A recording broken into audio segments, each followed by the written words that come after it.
ఓం గంగణపతే నమ ఐం సరస్వతి నమ శ్రీమాత్రే నమ దుందుర్గాయ నమ క్రీం క్రీం మహాకాళికాయ నమ ఓం నమ శివాయ శివాయ గురువే ద్రామ్ దత్తాత్రేయ నమ. యూట్యూబ్ ప్రేక్షకులకు అందరికీ కూడా నమస్కారం అండి. నేను పాలపర్తి గురునాథ్ శర్మ, జ్యోతిష్యం వాస్తు సిద్ధాంతిని.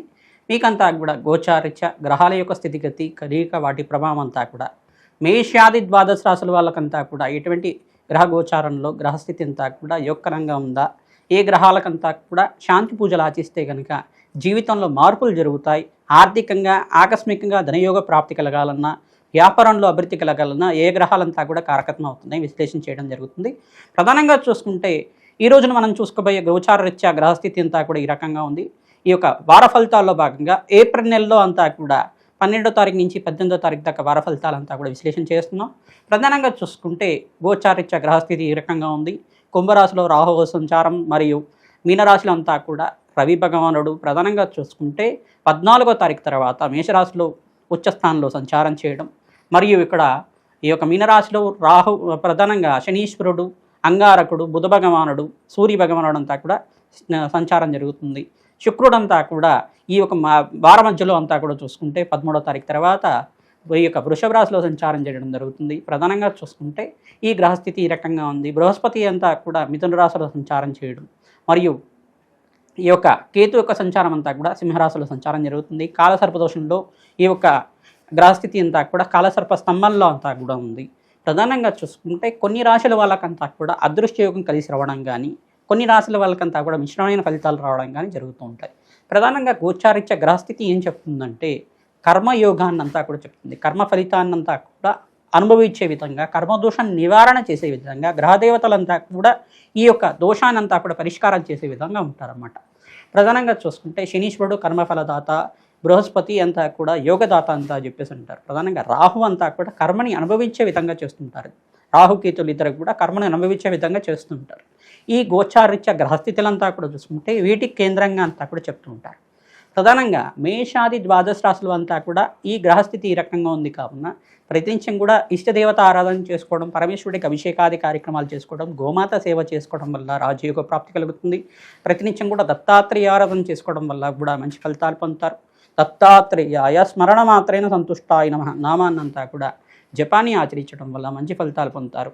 ప్రధానంగా చూస్తుంటే సకల గ్రహ దోష నివారణ అవడానికి ఆస్కారం ఉంటుంది. ప్రతినిత్యం కూడా అమ్మవారి ఆరాధన, దేవీ భాగవతాన్ని పారాయణం చేసుకోండి. ఖడ్గమన స్తోత్రాన్ని ప్రతినిత్యం కూడా చదవడం కానీ చేయడం కానీ చేయండి. ప్రతినిత్యం కూడా కనకదార స్తోత్రాన్ని 3 సార్లు చదువుకోవడం వల్ల ఆర్థికంగా స్థితిగతులు పెరగడానికి ఆస్కారం ఉంటుంది. ప్రతినిత్యం కూడా మేము చెప్పే పరిష్కారాలంతా కూడా ఈ గ్రహాల యొక్క దోషం ఈ కారకత్వంగా ఉంది కావున దీనికి పూజ చేసుకుంటే మంచి ఫలితాలు పొందుతారని చెప్తుంటాం. తద్వారా మీరంతా కూడా శీఘ్ర ఫలితాలు పొందడానికి ఆస్కారం ఉంటుంది. అదృష్ట యోగము, ఆకస్మికంగా ధనయోగం, ధనప్రాప్తి రావాలన్నా, రాజయోగ ప్రాప్తి రావాలన్నా గ్రహదేవతల అనుగ్రహం కావాలి. తద్వారా నవగ్రహ ఆరాధన చేయడం వల్ల సకల గ్రహదోష నివారణ అవుతుంది. తద్వారా ఏ రాశి వాళ్ళకి అత్యంత యోగకరంగా ఉన్నాయి విశ్లేషణ చేయడం జరుగుతుంది. తులారాశి జాతకులకి ఏప్రిల్ నెల వార ఫలితాల్లో భాగంగా 12వ తారీఖు నుంచి 18వ తారీఖు దాకా గ్రహస్థితి ఏ రకంగా ఉంది, ఏ గ్రహాలంతా కూడా అనుకూలంగా ఉన్నాయి విశ్లేషణ చేయడం జరుగుతుంది. పరిష్కారం కూడా చెప్తాం, వీడియో అంతా కూడా చూడండి. తద్వారా మంచి ఫలితాలు పొందడానికి ఆస్కారం ఉంటుంది. శుక్రుడంతా కూడా రాశిలో సంచారం చేయడం, ప్రధానంగా చూసుకుంటే తన సొంత రాశి అయిన వృషభ రాశిలో సంచారం చేయడం వల్ల యోగకరంగా ఫలితాలు పొందడానికి ఆస్కారం ఉంటుంది.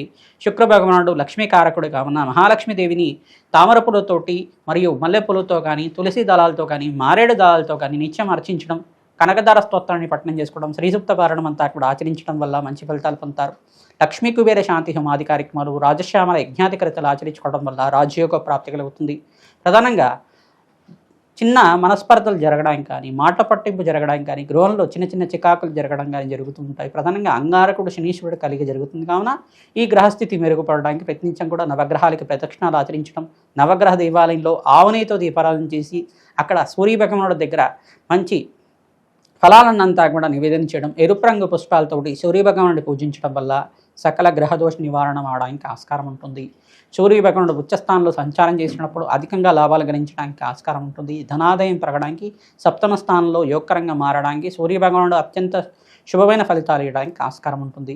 ప్రధానంగా సూర్యభగవానుడు యొక్క వీక్షణ రాశి మీద పడుతుంది కావున మీకంతా కూడా మాట పట్టింపు పెరగడానికి ఆస్కారం ఉంటుంది. ప్రధానంగా మీ వాక్కికంతా కూడా విలువ పెరుగుతుంది. ప్రధానంగా మీకు పట్టిందల్లా బంగారం అవ్వడానికి ఆస్కారం ఉంటుంది కావున ప్రతినిత్యం కూడా మహాలక్ష్మీదేవి సహస్రనామాన్ని వినడం కానీ చదవడం కానీ చేయండి.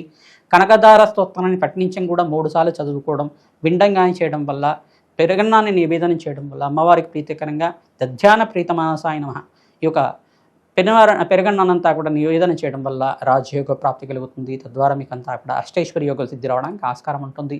మినువలు, ఉలవలు, బొబ్బర్లంతా కూడా ఈ యొక్క అంగారకుడు ప్రీతికరంగా మరియు ఈ యొక్క కందిపప్పు అంతా కూడా బ్రాహ్మణత్వం దానం చేయడం వల్ల సకల గ్రహదోష నివారణ అవడానికి ఆస్కారం ఉంటుంది. రాహు భగవానుడికి, శుక్రుడికి, శనీశ్వరుడికి మరియు ఇక్కడ చూసుకుంటే అంగారకుడు ప్రీతికరంగా జపాలు దానాలు ఆచరించుకోవడం, నవగ్రహాలకు ప్రీతికరంగా నవగ్రహ శాంతి పూజలంతా కూడా ఆచరించుకోవడం, నవగ్రహ అభిషేకాది కార్యక్రమాలు ఆచరించుకోవడం, పరమేశ్వరుడు ప్రీతికరంగా చెరుకు రసంతో అభిషేకం చేయడం వల్ల ధనాదాయం పెరుగుతుంది. శ్రీసూక్త పారాయణం చేయడం వల్ల వ్యాపారంలో అభివృద్ధి కలగడానికి ఆస్కారం ఉంటుంది.